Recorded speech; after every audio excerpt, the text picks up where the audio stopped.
नमस्कार। मैं हूं महेश्वर और आप देख रहे हैं लीगल सुविधा। हमारे पिछले वीडियो में आपने साइबर अपराध के बारे में एक घटना को बता के मैंने आपको समझाया था।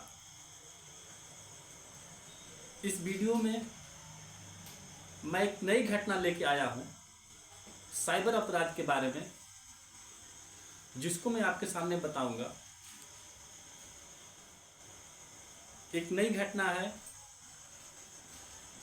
जो हमें सीख देती है कि साइबर अपराध से हमें कैसे बचना है। तो नई घटना का अभी मैं डिटेल में आपके सामने वर्णन करूंगा। सबसे पहले हमें समझना जरूरी होता है कि साइबर अपराध क्या होता है। अगर हमारे साथ कोई ऑनलाइन फ्रॉड हो जाता है, हमारे अकाउंट से, हमारे खाते से रुपए की चोरी हो जाती है, या हमारे अकाउंट से किसी ठग द्वारा रुपया निकाल लिया जाता है, चोरी कर दिया जाता है, उड़ा लिया जाता है, ये सारी चीज़ें साइबर अपराध की श्रेणी में आती हैं।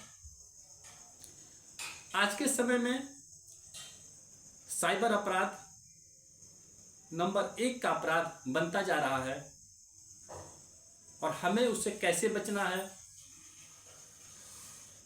कैसे हमें कंप्लेन करना है, कैसे अपना पैसा वापस पाना है, इन सारी बातों को हमें समझना बहुत ज़रूरी है। हमारा पिछले वीडियो भी साइबर अपराध के बारे में ही था और ये वाला वीडियो भी हमारा साइबर अपराध की एक नई घटना को लेकर आया हुआ है।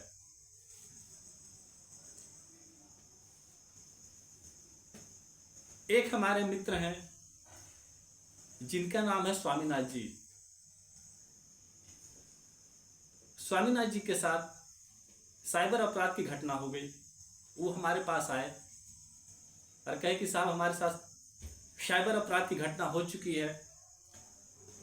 और उन्होंने बताना चालू किया कि घटना कैसी हुई, क्या हुई। तो स्वामीनाथ जी कचहरी में आए और उन्होंने बताया कि स्वामीनाथ जी एक फल के बहुत बड़े व्यवसायी हैं। अचानक वे व्यापार के सिलसिले में कहीं जा रहे थे, कहीं यात्रा पे थे, तो अचानक उनके फोन पे किसी नए नंबर से कॉल आया। किसी अनजान व्यक्ति ने उनको फ़ोन किया और कहा कि साहब, मैं फलों का होलसेल का व्यापारी हूँ और मैं आपको बहुत ही सस्ते रेट में सेब की गाड़ी या 1 ट्रक सेब मैं आपको दिला सकता हूँ। स्वामीनाथ जी उसके झांसे में आ गए, उसकी बातों में आ गए और थोड़ा सा मोल भाव किया।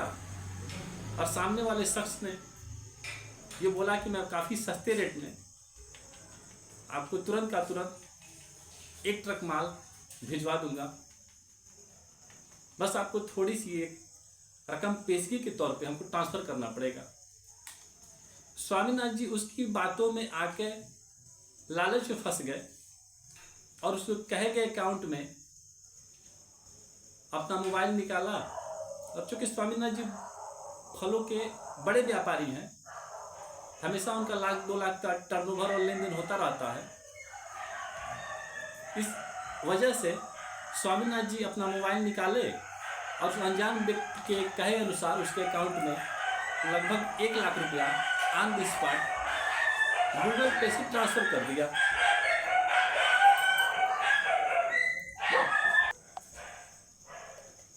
पैसा ट्रांसफ़र करने के बाद स्वामीनाथ जी ने उस व्यक्ति को फ़ोन लगाया।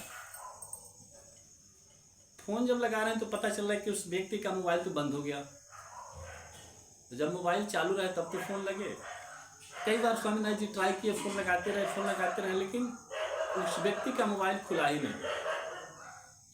अब स्वामीनाथ जी को समझ में आ गया कि हमारे साथ फ्रॉड हो गया है, हमारे साथ साइबर अपराध हो गया है, हमारे साथ ठगी हो गई है।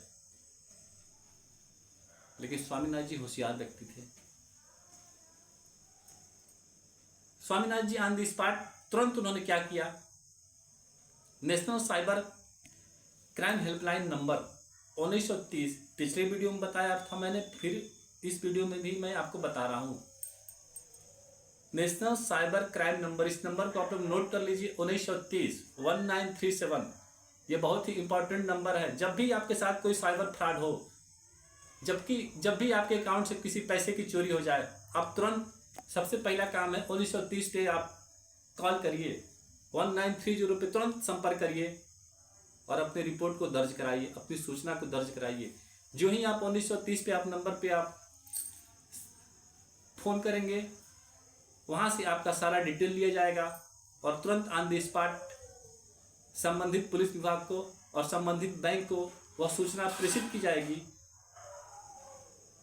और जिस भी खाते में आपका पैसा गया हुआ है उस खाते को फ्रीज कर दिया जाएगा। ये काम आप जितनी जल्दी से करेंगे उतनी जल्दी आपको पैसा मिलने की संभावना बढ़ती है, आपके पैसा मिलने के चांस बढ़ जाता है। 1930 नंबर पे 24 घंटे के अंदर आपने रिपोर्ट दर्ज कर दिया तो पैसा मिलने की चांसेस रहते हैं। यदि आप 24 घंटे के बाद रिपोर्ट दर्ज कराते हैं तो आपको कोई फ़ायदा नहीं मिलेगा, आपका पैसा मिलने की संभावना 0 हो जाएगी। तो जब भी आपके साथ साइबर फ्रॉड हो, जब भी आपके अकाउंट से किसी प्रकार की चोरी हो या किसी प्रकार का आपको पैसे के लेन देन में नुकसान हो, आप तुरंत 1930 पे कॉल करिए, जो स्वामीनाथ जी ने किया। तो स्वामीनाथ जी तुरंत 1930 पे कॉल किए। कॉल करने के बाद से अपना डिटेल बताया और सब कुछ होने के बाद उनको एक एक्नॉलेजमेंट नंबर उधर से मिला। तो जब भी आपके साथ कोई फ्रॉड हो तो आप 1930 पे कॉल करिए और कॉल करने के बाद आपको एक एक्नॉलेजमेंट नंबर मिलेगा। उस नंबर को आप नोट करिए, उस नंबर को आप सेव कर लीजिए और उसके बाद उस नंबर को लेकर के आप अपने नज़दीकी थाने में जा कर के एक शिकायत दर्ज कराइए कि हमारे साथ फ्रॉड हो गया है और आपको वहाँ से सहायता मिलेगी। या तो आप ऑनलाइन शिकायत भी cybercrime.gov.in पे भी शिकायत दर्ज कर सकते हैं, लेकिन अच्छा यही रहेगा कि आप अपने नज़दीकी पुलिस थाने में जा कर के वहाँ साइबर पुलिस से आप बात करिए, अपनी समस्या बताइए, अपनी शिकायत को दर्ज कराइए, तो आपको पैसे मिलने की संभावना पूरी बढ़ जाती है। लेकिन उसके बाद की प्रक्रिया क्या? तो स्वामीनाथ जी जब मेरे पास आए तो उन्होंने 1930 पे कॉल कर दिया था और बगल के थाने में जाकर के अपना रिपोर्ट दर्ज करा दिया था।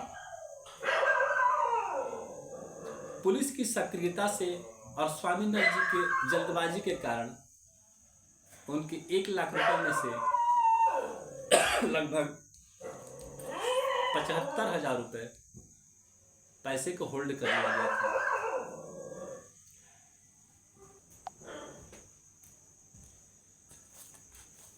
75,000 रुपये होल्ड कर लिया गया था। लेकिन अब बारी थी कि उस पैसे को स्वामीनाथ जी को मिले कैसे। जब कोई चीज़ चोरी हो जाती है या कोई चीज़ बरामद होती है या कोई अपराध हो जाता है तो उस व्यक्ति को मिलाने का अधिकार जो है न्यायालय के पास होता है। तो भले ही उस रकम को स्वामीनाथ जी के उस रकम को पुलिस ने बरामद कर लिया था, लेकिन पुलिस को दिलाने का पावर नहीं है, पुलिस को दिलाने का अधिकार नहीं है। उसको दिलाने का जो अधिकार है वह न्यायालय के पास है। इस नाते स्वामीनाथ जी मेरे पास आए थे। तो उसके बाद स्वामीनाथ जी की एक फाइल बनाई गई और फाइल बना करके न्यायालय में पेश किया गया। और जब भी साइबर अपराध का जो मामला होता है वह मुख्य न्यायिक मजिस्ट्रेट के स्तर के ही अदालत में पेश किया जाता है। निचली अदालत में उसकी सुनवाई नहीं हो सकती है, क्योंकि किसी भी साइबर अपराध को देखने का जो अधिकार है वह मुख्य न्यायिक मजिस्ट्रेट के पास है और रुपए पैसे की बरामदी और दिलाने का अधिकार भी मुख्य न्यायिक मजिस्ट्रेट के पास ही होता है। तो स्वामीनाथ जी की फाइल को बनाकर के मुख्य न्यायिक मजिस्ट्रेट की अदालत में पेश किया गया और न्यायालय की एक प्रक्रिया होती है। प्रक्रिया के तहत यह होता है कि एक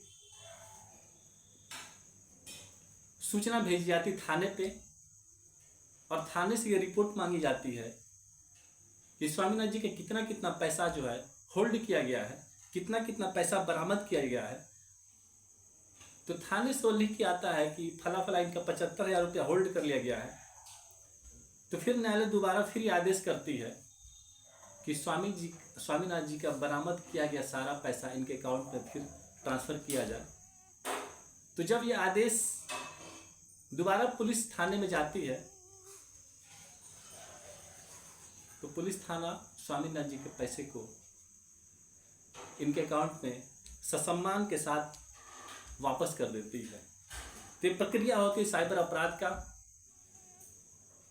और ये प्रक्रिया होती है साइबर अपराध के बचने का तरीका होता है। तो आज के वीडियो में इतना ही। नमस्कार। हमारा वीडियो अगर पसंद आता है तो लाइक करिए, शेयर करिए, सब्सक्राइब करिए।